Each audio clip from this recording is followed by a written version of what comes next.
நமக்கு நல்ல ஒரு வாய்ப்பு கிடைக்கணும் தான் நம்ம ஃபஸ்ட்டு ஒரு ஆஃபீஸ் போகும்போது ஒரு ஃபோட்டோ கொடுக்குறதுக்கு அந்த ஃபோட்டோவில் ஆடிஷன் வந்து நின்றுட்டு இருப்பாங்க. அதை பார்த்தா எப்படி ஒரு 500 பேர் 1000 பேர் நிற்பாங்க. அதை இப்படி எட்டி பார்த்துட்டு ஓடியாங்க இவ்வளோ பேர் இருக்காங்க, இதில் எப்படி நம்ம நடித்து நமக்கு ஒரு வாய்ப்பு கிடைச்சி அப்படின்றது ஒன்று இருக்கான்.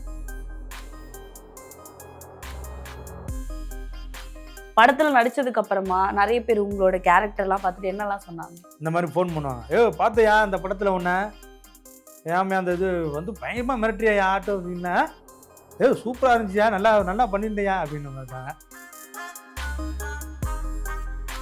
என்னென்னா ஜிகிர்தண்டா ஆடிஷன் போயிட்டுருக்கு. யார் சொன்னது யாருன்னு பார்த்தீங்கன்னா ஒரு ராமதாஸ் முனிஷ்காந்த் இருக்கார்ல, அவர் நாங்கள் ரூம் பண்ணிட்டு வந்தேன்.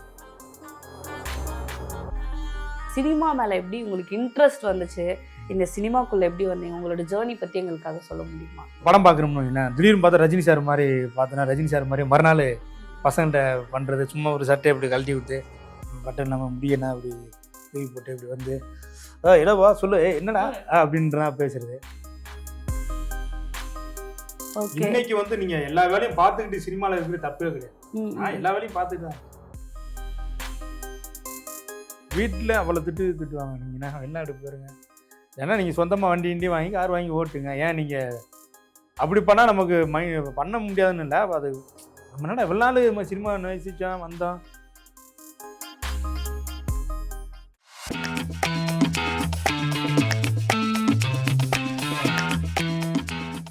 Hi hello and welcome to the show spotlight viewers with me Vijay Sandhya. So இன்னைக்கு நம்ம ஸ்பாட்லைட்டில் யார் நம்ம கூட ஜாயின் பண்ணியிருக்காங்க அப்படின்னு பார்த்தீங்கன்னா ஆக்டர் பாக்யா சார் அவர்கள் தான். ஹாய் சார், வணக்கம். வணக்கம் மேடம், எப்படி இருக்கீங்க? நான் நல்லா இருக்கேன், நீங்கள் எப்படி இருக்கீங்க? ரொம்ப நல்லா இருக்கு. Okay, super. அண்ட் வந்து எப்படி போயிட்டு இருக்கு சார் ஜேர்னி எல்லாமே? நல்லா போயிட்டு இருக்கு. நம்ம இந்த அளவு அதாவது ஒரு விஷயத்தை நம்ம கஷ்டப்பட்டு வருவோம்ல, போய் கிடைச்சோன்னா அதுக்கப்புறமும் நல்லா ஒரு என்ன நம்ம ஃபீல் பண்ணுமோ அந்த ஃபீல் கிடைக்கும். ஓகே, அண்ட் ஆல்சோ வந்து கோமாளி நிறைய பெரிய படங்கள் பண்ணியிருக்கீங்க. ஸோ அந்த பெரிய படங்கள்லாம் பண்ணும்போது நீங்கள் எந்த ஒரு விஷயத்த வந்து சவாலாக பார்க்குறீங்க? இல்லை, பெரிய படங்கள் பண்ணும்போது சவாலாக இல்லை, நமக்கு நல்ல ஒரு வாய்ப்பு கிடைக்கணும் தான் நம்ம ஃபஸ்ட்டு ஒரு ஆஃபீஸ் போகும்போது ஒரு ஃபோட்டோ கொடுக்குறதுக்கு அந்த ஃபோட்டோவில் ஆடிஷன் வந்து நின்றுட்டு இருப்பாங்க. அதை பார்த்தா எப்படி ஒரு 500 பேர் 1000 பேர் நிற்பாங்க. அதை இப்படி எட்டி பார்த்துட்டு ஓடியாங்க இவ்வளோ பேர் இருக்காங்க, இதில் எப்படி நம்ம நடித்து நமக்கு ஒரு வாய்ப்பு கிடைச்சி அப்படின்றது ஒன்று இருக்கான். சரி வந்துட்டோம், நம்ம ஒரு ஆடிஷன் பண்ணிட்டு போயிடுவோமே அப்படின்னு அப்புறம் இறங்கி ஒரு 1000 பேரில் ஒரு 100 பேரில் அப்படி பண்ணிட்டு வரும்போது அதில் இவர் கொஞ்சம் நல்லா பண்ணியிருக்காரு அப்படின்னு அதில் ஃபில்ட்ரு பண்ணுவாங்க. அப்படி ஃபில்ட்ரு பண்ணி இவர் நல்லா இருக்கார், நல்லா பண்ணியிருக்காப்புல சரி அப்படின்னு சொல்லும்போது அப்புறம் அங்கேருந்து திடீர்னு உட்காந்துருப்போம், கூப்பிடுவாங்களா கூப்பிட மாட்டாங்களான்னு திடீர்னு ஒரு ஃபோன் வரும். சார் இந்த மாதிரி நாங்கள் அந்த கம்பெனிலேருந்து கூப்பிட்றோம் அந்த டேரக்டர். சார் சொல்லுங்கள் சார், என்ன சார் இந்த மாதிரி நீங்கள் செலெக்ஷன் ஆகிருக்கீங்க சார், ரொம்ப அப்படின்னா நம்ம ஒரு ஹாப்பியாக இருக்கும். அப்போ பெரிய ஒரு கேரக்டரு அப்படின்னு ஒரு ஹாப்பியாக இருக்கும். பார்த்தா அப்புறம் அதில் வந்து இல்லை சார் ஒரு நாள் தான் வரும், 2 நாள் தான் வரும்போது 1 நாள் 2 நாள் ஐயோ என்னடா சரி ஓகே பெரிய படம்லாம் அது கிடைக்கிற பெரிய விஷயம்னு சொல்லிட்டு அப்படி போய் அங்கே நடிக்கும்போது அந்த அப்போ நம்ம என்ன போயிட்டு அங்கே போகும்போது பெரிய டேரக்டரு போனோன்னா அங்கே ஒரு பழக்கம் கிடைக்கும். Assistant director, co director, associate இவங்கன்னா வந்து கிடைக்கும் போது அடுத்த படம் அவங்க பண்ணும்போது நமக்கு வாய்ப்பு கிடைக்கும் அப்படின்னு சொல்லிட்டு தான் நம்ம உள்ளே போய் அந்த மாதிரி நம்ம அந்த மாதிரி பண்ணுறது தான் ஜிகிர்தண்டா, கார்த்தி சுப்புராஜ் சார் படம். அப்புறம் வந்து நிமிர்ந்து நில்லுன்னு நம்ம சமுத்திரக்கனி அண்ணன், அவர் ஒரே ஒரு ஃபைட் சீக்வன்ஸில் வந்து அப்படி நிற்பேன். கரெக்டாக ஒரு க்ளோஸ் வச்சுருப்பார், மூஞ்சி அவ்வளோ நல்லா பிக் ஸ்க்ரீன் அப்படி நல்லா தெரியும். அந்த மாதிரினா நான் ஒரு அனுபவம் கிடைக்கும் அப்படின்னு சொல்லிட்டு தான் போகிறது. ரொம்ப ஃபாலோ தான் சினிமாவில் நீங்கள். ஆமாம், நீங்கள் இந்த அளவு நீங்கள் சினிமாவை நேசிக்கிறீங்கன்னு ஒன்று இருக்குது. அதை தாண்டி நமக்கு பொருளாதார ரீதியாக திடீர்னு அப்புறம் வீட்டிலேருந்து ஃபோன் பண்ணுவாங்க, என்னடா அப்படியே சுற்றி இருந்தால் அப்புறம் அதை கல்யாணம் பண்ணணும் அப்படின்னு அதையும் தாண்டி நம்ம கல்யாணம் பண்ணணும்னு நமக்கு இருக்குல்ல, ஐயோ கல்யாணமா அப்புறம் சினிமா இந்த மாதிரினா இருக்குது பார்த்தீங்களா. அப்போ இதெல்லாம் நம்ம தாண்டிக்கிறதுக்கு நம்ம சில வேலைகள் பண்ணி ஆகணும். எந்த வேலையும் எல்லா வேலையும் பார்க்கணும். ஓகே, சினிமாவை தாண்டி எல்லா வேலையும். ஆமாம், நீங்கள் அப்புறம் நீங்கள் என்னென்னா இப்போ நமக்கு ஊர் நம்ம சென்னையில் இங்கே வளர்ந்தது இல்லாமல் நம்ம லைட் ஹவுஸ் பக்கத்தில் ஏரியா அப்படியா இருந்தாலும் நம்ம இப்போ கல்யாணம் பண்ணி நம்ம சொந்த ஊர் ராமநாதபுரம் மாவட்டம் பரம்பக்குடி. இப்போ அங்கேருந்து நம்ம கல்யாணம் பண்ணி ஒரு ஃபேமிலி அங்கே சென்னையை கூட்டிகிட்டு வரோம் அப்படின்னும்போது நம்ம ஒரு வாடகையாக ஒரு குழந்தை பிறந்தோன்னா அவங்களுக்கு ஸ்கூல் ஃபீஸு இதுனா இருக்குல்ல, இப்போ இதை நம்ம சமாளிக்கணும்ல. ஆனால் நம்ம வேறு வேலைக்கு போனால் நமக்கு ஒப்பாதுன்றதை தாண்டி இந்த சென்னையை விட்டு தாண்டி நீங்கள் வேறு எங்காவது அவுட் ஆஃப் சிட்டியில் நம்ம போகலாம். ஃபேமிலியை வச்சுட்டு வேறு என்ன எவ்வளோ வேலை. இப்போ எனக்கு வந்து எல்லா வேலையுமே தெரியும். Okay, okay. புரியுது. ஓகே. நீங்க சொன்னீங்க இல்லையா, 1000 பேர் கிட்டத்தட்ட வந்து ஆடிஷன் அட்டெண்ட் பண்ணிட்டு இருப்பாங்க. அதுல நம்ம ஒரு ஆள் போய் நம்ம செலக்ட் ஆவோமா அப்படின்னு நீங்க யோசிச்சிருக்கீங்க இல்லையா? ஆமா. அந்த 1000 பேருக்குள்ள நீங்க போய் அந்த ஆடிஷன் அட்டெண்ட் பண்றப்போ, நீங்க ஃபர்ஸ்ட் டைம் ஒரு ஆடிஷன் அட்டெண்ட் பண்ணியிருப்பீங்கல்ல. அத எப்படி ஃபேஸ் பண்ணீங்க? அந்த சம்பவம் எப்படி இருந்தது அந்த நிகழ்ச்சி? ஆமா. என்னன்னா, சில ஆபீஸ்லாம் அப்படி போனோனே, இந்த ஒரு சீன் சொல்லுவாங்க. ஒரு ஒரு கன்டென்ட்டா ஏதாவது சொல்லிருவாங்க. இத பண்ணுங்க அப்படின்னு. ஒரு ஆளுக்கு ஏத்த மாரி சொல்லுவாங்க. ஒரு சிவப்பா இருந்தாங்கன்னா, அவங்களுக்கு ஏத்த மாரி சொல்லுவாங்க. நம்மளுக்கு கருப்பா முடி கிடி தாடி ரகுடா இருந்தோம்னா, அதுக்கு ஏத்த மாரி, இவருக்கு இத குடுக்கலாமா? ஆ சரி இங்க வாங்க. அப்படின்னு சொல்லி ஒரு சீக்வென்ஸ் சொல்லுவாங்க. எடுத்த உடனே, நீங்க வந்து ஒரு பொண்ணு ரோட்ல நின்னுகிட்டு இருக்கு. நீங்களும் இன்னொருத்தர் 2 பேரு, நீங்க ஒரு ஆளு ஒருத்தமா 3 பேர் போறீங்க. போனோனே அந்த பொண்ண மிரட்டுறீங்க. மிரட்டுனோனே செயின் ஆக்குறீங்க. அந்த மாரி ஒரு சிச்சுவேஷன் சொல்லுவாங்க. அதுக்கேத்த மாரி நாங்க நடிச்சு காட்டுவோம். ஆமா. அது நடிச்சு காட்டினா, அது அந்த சிச்சுவேஷனுக்கு நம்ம நமக்கு ஓனா ஏதாவது எக்ஸ்ட்ரா இருக்கும்ல. ஓகே. அதையும் போட்டு அப்படி நடிச்சு காட்டுறது. ஓகே. சரி நான் கூப்பிடுவேன் சார். அப்படியே நீங்க போயிட்டு வாங்க. ஓகே சார் கூப்பிடுங்க சார். அப்படின்னு வரதான். பட் நீங்க முதல் தடவ ஆடிஷன்ல நடிச்ச சீன் ஞாபகம் இருக்கா? என்ன சீன் பண்ணீங்க? ஜிகிரி தண்டா தான். ஃபர்ஸ்ட்டு ஜிகிரி தண்டால. ஓகே. வந்து அப்புறம் வந்து நம்ம ஒரு அசோக்ன்னு இருக்காரு கோட்டையர் அதில் கோட்டையர்ட்ட வேலை பார்த்தாரு. ஓகே. அசோக் அண்ணன். அவர் தான் ஆடிஷன் முதல்ல பண்ணாரு.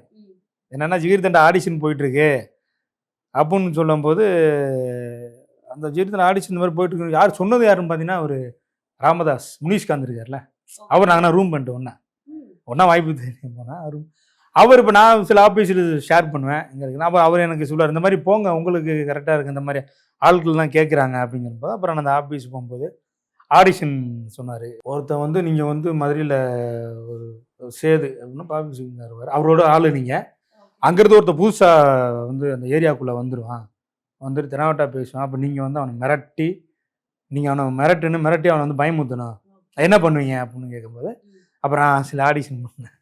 ஆமாம் ஆமாம். அவன் முதல் ஆடிஷன் அதை நான் பண்ணேன். இப்போ நீங்க சினிமாக்குள்ள வந்துட்டீங்க, நடிக்கிறோம் அப்படின்னும்போது எப்படி ஃபீல் பண்ணீங்க? படத்துல நடிச்சதுக்கு அப்புறமா நிறைய பேர் உங்களோட கேரக்டர்லாம் பார்த்துட்டு என்னலாம் சொன்னாங்க? ஜிகிரி தண்டா ஒரு பண்ணோம் பார்த்தீங்களா, அதெல்லாம் பண்ணும்போது நீங்கள் ஃபோன் தெரிஞ்ச நண்பர்கள், அங்கேருந்து சொந்தக்காரங்க இந்த மாதிரி ஃபோன் பண்ணுவாங்க. பார்த்தியா அந்த படத்தில் ஒன்று, ஏமே அந்த இது வந்து பயங்கரமாக மிரட்டுறியா ஆட்டோ அப்படின்னா, சூப்பராக இருந்துச்சியா, நல்லா நல்லா பண்ணியிருந்தையா அப்படின்னு மாட்டாங்க. பெரிய ரொம்ப சந்தோஷமா இருக்கும். ஏன்னா அதுதான் பெரிய முக்கியம் இல்லை நமக்கு. என்ன நம்ம ஆனால் அதை வச்சு தான் நம்ம ஜட்ஜ்மெண்ட் பண்ண முடியும். சரி ஓகே, அப்போ நல்லா அதை பண்ணியிருக்கான் ஒரு சீனாக இருந்தாலும் அப்படின்னு. ஓகே. ஸோ இப்படி தான் நடந்தது. இப்படி தான் நமக்கு இன்னும் அது அந்த ஒரு ஊக்கம் தான், நம்ம ஒரு கைத்தட்டில் தான் நம்ம அடுத்த கட்டத்துக்கு யாராக இருந்தாலும் கொண்டு போகிறது. Okay super. அண்ட் நிறைய பெரிய பெரிய டைரக்டர் கூட ஒர்க் பண்ணியிருக்கீங்க. பட் ஒரு ஒரு ஆர்டிஸ்டாக வந்து பெரிய பெரிய டைரக்டர் கூட ஒர்க் பண்ணும்போது, ஸோ அந்த சூழ்நிலை எப்படி இருக்கோ, லைக் அவங்க கிட்ட சில விஷயங்கள் நீங்கள் கற்றுக்கிட்டது என்னென்ன, அவங்க வந்து ஒரு ஆர்டிஸ்ட் கிட்ட எதிர்பார்க்குற விஷயங்கள் என்னென்ன? என்னன்னா நம்ம படிக்கும்போது நம்ம ஒரே ஒரு டீச்சர் தான், ஒரே ஒரு வாத்தியார் தான். அது எத்தனாவது வரையும், 12வது வரையும், 10வது வரையும் இப்போ நம்ம தெரிஞ்சிடும். இப்போ இது நம்ம நடிக்க போகிற டைரக்டர் டிபார்ட்மெண்ட் டைரக்டர் சாருங்கன்னா என்னென்னா, அந்த மாதிரி நம்ம கணிக்கவே முடியாது. சில பேர்னா யார் அது வாயா சொல்ல டேலாக் சொல்லியா சார், இல்லையா டேலாக்கு இல்லை சொன்ன எதுவும் சொல்லு சொல்லலையா, எங்கே அந்த அர்ஷன் என்ன சொன்னியா இல்லையா அவருக்கு, அவர் சொல்லுங்க அது மாதிரி சார் நான் சொல்லிட்டேன் சார் அவருக்கு அப்படின்னு நான் டக்குன்னு இல்லை சார் சொன்னார் சார், நான் மறந்தேன், சாரி சார் சொல்லுங்கள் சார், நான் மறுபடியும் நான் பண்ணிடுறேன் சார். அவர் ரொம்ப அப்புறம் மறுபடியும் வரியா அப்படின்னு சொல்லி அந்த மாதிரி சொல்லி கொடுப்பாங்க. சொல்லி கொடுப்போம். அப்புறம் போகும்போது அப்புறம் அவரை பற்றி இன்னொரு நல்லும்போது பரவாயில்லையா, நல்ல மனுஷன் தான் இருக்காரு. ஆனால் சில டைரக்டர் வந்து அப்படி உட்காந்து மெதுவாக சொல்லுவாங்க. இந்த மாதிரி நிறையா ஒரு இதுதான், அதை நம்ம எப்படி பிடிச்சி டக்குன்னு பண்ணுறது ஒன்று இருக்குது. சில பேர் சொல்கிறது நம்ம மண்டையில் ஏறத்துட்டு, ஏன்னா நமக்கு ஒரு மாதிரி இதுவாயிரும், என்ன அது இருக்காங்க டைம் ஆகுது என்ன பண்ணலாம் அப்படின்னு சொல்லி. ஓகே புரியுது. அண்ட் இன்னொரு விஷயம் என்னன்னா, நீங்கள் சினிமா மேலே எப்படி உங்களுக்கு இன்ட்ரெஸ்ட் வந்துச்சு, இந்த சினிமாக்குள்ளே எப்படி வந்தீங்க, உங்களோட ஜேர்னி பற்றி எங்களுக்காக சொல்ல முடியுமா? அதாவது முதலாக எப்படி பார்த்தீங்கன்னா, இப்போ நாங்கள் ஊரில் பசங்க கூடனா ஜாலியாக நாங்கள் பேசிக்கிட்டு சிரிச்சுக்கிட்டு ஏதாவது ஒரு இது ஒருத்தரை பார்த்து நான் டக்குன்னு இமிடேட் பண்ணிடுவேன், அவர் மாதிரியே நடப்பேன் பேசுவேன். ஆமாம்மா டக்குன்னு அந்த ஒரு பழக்கம் நம்மகிட்ட எப்பவுமே இருக்கும். அப்போ என்ன பண்ணுன்னா, இப்போ ஒவ்வொரு ஆளாக இப்போ படத்தில் ஒரு படம் பார்க்குறோம்னு என்ன, திடீர்னு பார்த்தா ரஜினி சார் மாதிரி பார்த்தோன்னா ரஜினி சார் மாதிரி மறுநாள் பசங்கள்கிட்ட பண்ணுறது, சும்மா ஒரு சட்டை இப்படி கழட்டி விட்டு பட்டன் நம்ம முடியனா இப்படி தூக்கி போட்டு இப்படி வந்து இடவா சொல்லு என்னடா அப்படின்றா பேசுறது. பசங்க கூட சண்டை போட்டுட்டு இருக்கும்போது இந்த வசனம் தான் பேசுவான். இந்த மாதிரி கேட்சிங் ஆயிரும் டக்குன்னு. ஓகே. அந்த மாதிரி கேட்சிங் ஆகி ரஜினி சார் விஜயகாந்த் சார்னா பார்த்து நம்ம சினிமாவுக்கு வரணும்னு ஒரு ஆசை வந்துச்சு. அப்புறம் வந்தோன்னா அதுக்கப்புறமா நம்ம உள்ள வரலை. அதுக்கப்புறம் எனக்கு வந்து இந்த ஏரியா லைட் ஹவுஸ் பக்கத்தில் வந்து நெச்சுக்குப்பம்னு ஒரு ஏரியா இருக்குது. அப்போ அங்கே தான் நம்ம வந்து இருந்தோம். எல்லாமே அங்கே உள்ள பசங்களாம் நண்பர்கள் அவ்வளோ பேர் இருக்காங்க. அங்கே இருக்கும்போது அங்கே வந்து ஆர்கெஸ்ட்ரா வைப்பாங்க எப்போவுமே. வைக்கும்போது அங்கே ஒரு மாஸ்டர் நம்ம அருண் மாஸ்டர்னு ஒருத்தர் வந்தார். அவர்கிட்ட ஒரு விசிட்டிங் கார்டு வாங்கினேன். அவங்க அவர்கிட்ட நான் பேசிக்கிட்டு இருக்கும்போது சொன்னார், அப்புறம் இங்கே தான் இப்போ உங்கள் ஏரியாவில் இப்போ டான்ஸ் கிளாஸ் வைக்கிறேன். அப்புறம் அங்கே போய் நான் டான்ஸ்னால் நம்ம நல்லா சும்மா அப்படி கற்றுக்கிட்டு ஸ்டேஜில் டான்ஸ் ஆடணும். ஓகே. மெமிக்ரி பண்ணுறது, இந்த மாதிரி காமெடி பண்ணுறது ஸ்டேஜில். அப்போ வடிவேல் பாலாஜி, ரோபோ சங்கர் அவங்க கூட நான் பண்ணுறது. என்னோட அவங்க ஜீனியஸு, நான் சின்ன பையன். அப்போ அவங்க கூடனா நாங்கள் ஒரு நாளைக்கு 30 பாட்டுக்கு டான்ஸ் ஆடுவோம். இந்த மாதிரி நிறைய பண்ணி அப்படியே ட்ராவல் ஆகி அப்படியே வந்து அதுக்கப்புறம் சினிமாவுக்கு நம்ம உள்ளே வர்றதுக்குன்னு ஒன்று இருக்குல்ல. அப்போ அங்கேருந்து இப்போ சாலிகிராமன் அடிக்கடி வருவேன். நான் ஆல்ரெடி நமக்கு வீடு இங்கே தான் இருந்துச்சு இப்போ கேக்கினரில். இப்போ வந்து இப்போ உள்ளுக்குள்ளே நம்ம எப்படி வரணும்னு யாரை ஃபாலோ பண்ணணும்னு நமக்கு தெரியாது. அதை தேடி கண்டுபிடிக்கிறதுக்கே அப்படின்னு ஒரு 5-6 வருஷம் ஆகி போச்சு. 5-6 வருஷம் நம்ம அதை தேடி மாட்டோம். நம்ம உள்ள எங்கே வந்து நிற்கணும். அதுக்கப்புறம் தான் ஒரு மணி என்ன டீ கடை, அருணாச்சலம் ரோடு, அங்கதான் எல்லாருமே நிப்பாங்க. ஒரு ஸ்பாட் இருக்கு இந்த சினிமா துறையில இருக்கவங்க எல்லாரும் ஒரு டீ கடை ஸ்பாட் இருக்கு. ஆமா அப்படின்னு போனா டக்குன்னு பேசிட மாட்டாங்க எல்லாரும்.